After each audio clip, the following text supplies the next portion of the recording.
Yes, it's really unfortunate. I mean, last night was not a great night for the city of Atlanta. You know, we had shootings almost, I'm understanding somewhere in the range of maybe up to 20 shootings in a night across the city. There was one literally right down the street from here. 5 folks got shot at drive-by last night about 4 o'clock last night. And of course, what I'm really hurt over is a young lady, 8-year-old young lady, who was shot and killed last night right in the vicinity of Wendy's on University Avenue. That's my district. It hurts my heart to, that we have an 8-year-old, innocent folks driving down the street and actually get shot in the car with their mother and get shot. That has been one of the concerns for this community, surrounding communities here, actually for the last several weeks with what happened at Wendy's. There has been a major concern that was called to my attention by residents from Peopletown, Joyland, Pittsburgh, High Point Estate. A lot of neighborhoods here were saying, council member, there's a fear of actually driving down University Avenue because folks are in the street, they're shooting. As a matter of fact, this is not the first shooting. There was a second shooting there a couple of weeks ago where a young lady got shot right in the middle of University Avenue exactly the same way. And so peaceful protesting is fine. I, back in my days, did peaceful protesting. So I understand back in the 60s and 70s, I was out there, but never to the extent of what's happening today. Do you know of the circumstances of this one at all, or? From what I was told by the police department is that these folks were actually driving down the street, going from point A to point B, and that the streets were being blocked off by some of the folks in the streets were actually, again, barricading off the streets. This is what I was told by the police department. And apparently they came through and they just shot in the car. That's what I've been told at this point.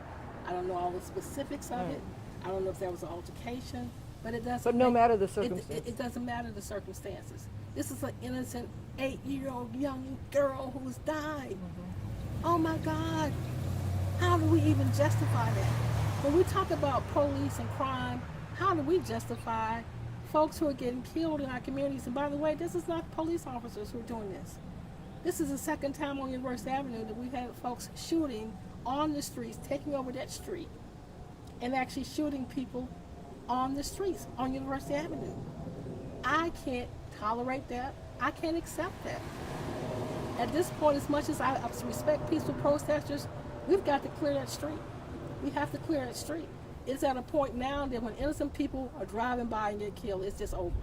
So I am here to say that as much as I respect the Brooks family and what happened to him, we're working as a public safety chair. We're working on reforms for the police department. We need those reforms, but we also need our police officers.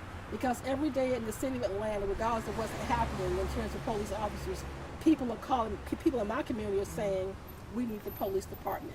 So I am here today, first of all, to reach out to the family, and I'm trying to get the information as of today to let them know how so sorry. I'm so in grief over what happened to this young girl.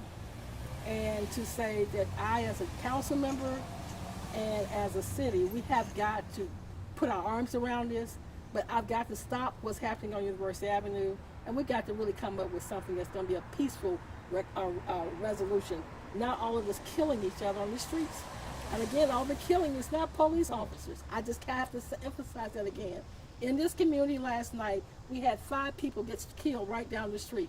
In other parts of the neighborhood, people getting killed all over the street, and it's not the police officers also. So let's look at it from both sides. That's all I have to say. What kind of conversation is being had by the city council about this, about all the activity last night and the build up to it? Well, the conversation has been had, of course, is a lot of folks are calling us, demanding that we defund the police department. I was a council member who voted not to defund the police department. Because as we talk about what does that mean, the impact it means, I also know, as I just said, that we need police officers. And so what's happening now, as we interact in terms of going forward and looking at this, I, as a council member and a public safety chair, want to completely overhaul the police department. We need them, but we also need to make sure that they're doing the right thing in terms of making sure that when they confront our citizens and there are things going on, we've got to completely retrain them. but we need our police officers. And that's what council members are saying. That's what half of the council members that I interact with are saying, Joyce, we got to have our police officers.